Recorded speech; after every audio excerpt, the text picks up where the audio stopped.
písničkou, tak pár jenom slov. Je nás malinko, je nás hodně nemocných, ale věřím, že i když přijdou ty zdraví a přidají se třeba o září další děti, že se zase rozrosteme do těch rozměrů 60-70 členů a podobně, jako jsem zažila.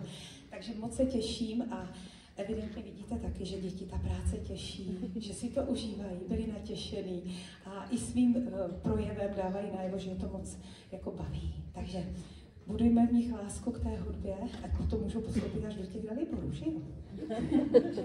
Tak, děkuji moc krát, že jsme mohli tady vystoupit a přeji vám příjemný zbytek večera.